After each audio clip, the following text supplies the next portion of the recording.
A continuación vamos a proseguir con el tema de cuadriláteros, tema que se encuentra en el curso de razonamiento lógico en tareasplus.com. Ya a través de tanto repaso que hemos hecho a partir de polígonos, nos hemos centrado entre triángulos y cuadriláteros a la hora de hablar de los polígonos regulares. ¿Lo recordamos? Ya nos habíamos centrado en los cuadriláteros dado que ya habíamos terminado toda la explicación de los triángulos y sus diferentes tipos. Cuando eran clasificados por sus lados, cuando eran clasificados por sus ángulos. Dimos inicio entonces a los cuadriláteros, los cuales se clasificaron como trapecios o paralelogramos. Ya diremos el por qué está resaltado el paralelogramo. Cuando hablamos de los trapecios, hablamos del regular y el trapezoide. El regular, aquel que sus dos lados no paralelos son congruentes en cuanto a su magnitud y el ángulo que está con la horizontal inferior es el mismo, al igual que con la horizontal superior. Por el contrario, el trapezoide ni son equivalentes en su magnitud a los lados no paralelos y el ángulo también es diferente. Continuemos entonces con el paralelogramo. Demos inicio a partir de una definición. ¿Qué es un paralelogramo? Es un cuadrilátero con dos pares de lados paralelos. Así de simple. ¿Cómo podremos interpretarlo? Veámoslo con gráficos. Esto es un paralelogramo. ¿Por qué? Porque este lado es paralelo con este y este lado es paralelo con este.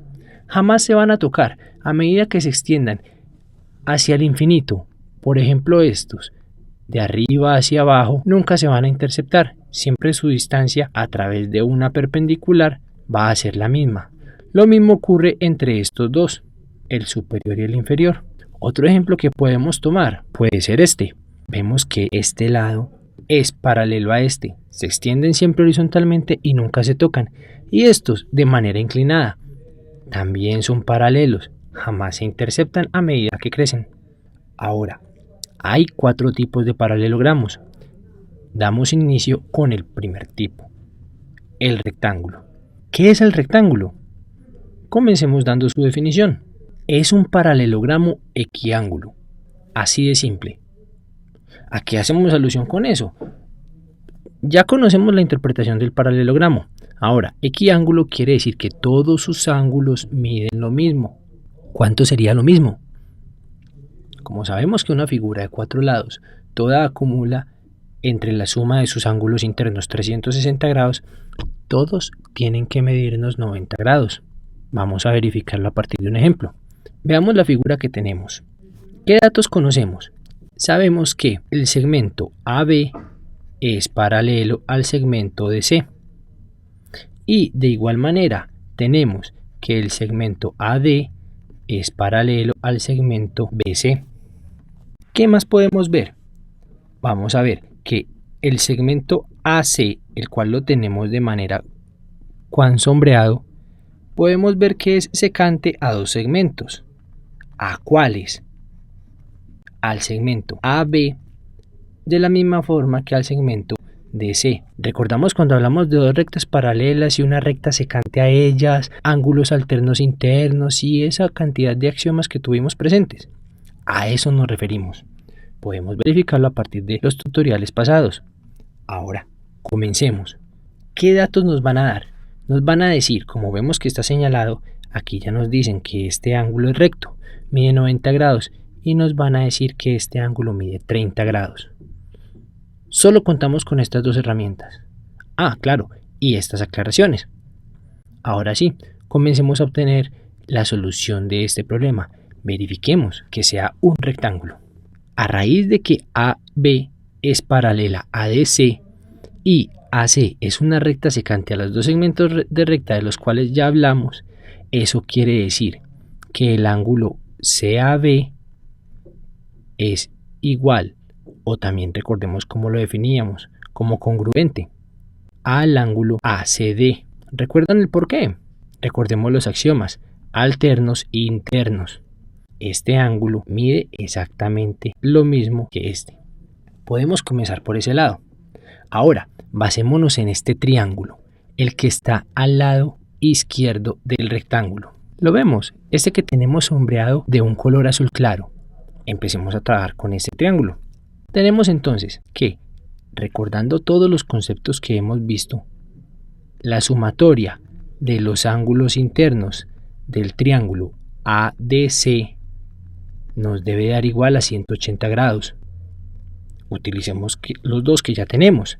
Tenemos entonces que 180 grados va a ser igual a el ángulo ADC más el ángulo DCA más el ángulo CAD.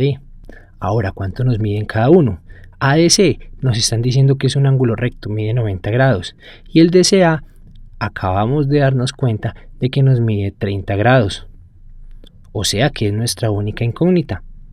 Despejémosla. Por lo tanto, tenemos que el ángulo CAD es igual a 180 grados.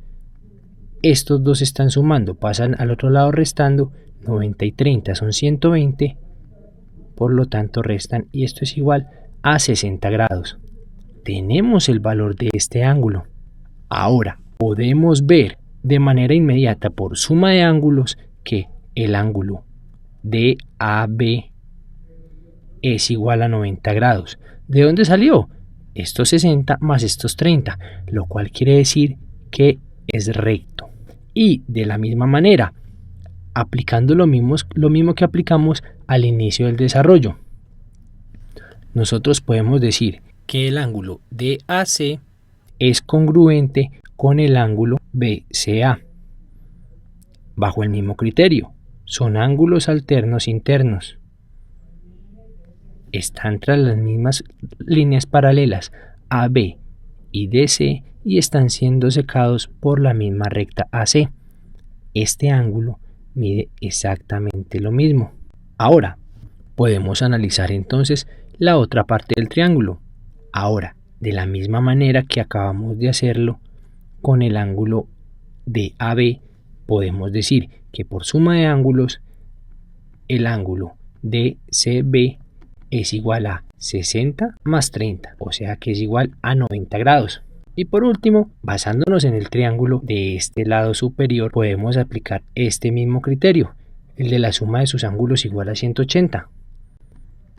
Así que entonces podemos decir que 180 va a ser igual al ángulo BAC más el ángulo BCA más el que desconocemos, el ángulo CBA. ¿Cuánto nos mide BAC? Tenemos que nos mide 30. ¿Cuánto nos mide el ángulo BCA? Acabamos de darnos cuenta de que mide 60. Ahora, simplemente despejemos. 180 grados menos 30. Este pasa a restar al otro lado. Menos 60. Este también pasa a restar al otro lado. Es igual al ángulo CBA. Por lo tanto, 180 menos 90, eso es igual a 90 grados. Y esto es igual al ángulo CBA. Hemos demostrado que todos los ángulos son rectos, o sea, miden 90 grados. Por lo tanto, hemos demostrado que esta gráfica es un rectángulo. Vale la pena aclarar desde ahora que no importan las magnitudes de sus lados, porque siempre los dos lados opuestos. Dicha pareja tendrá la misma magnitud en sus lados. Aquella ocasión en la que los cuatro lados son iguales es al que le llamamos cuadrado, del cual hablaremos posteriormente. Los invito a continuación a que sigan consultando nuestra serie de tutoriales del curso de razonamiento lógico en tareasplus.com.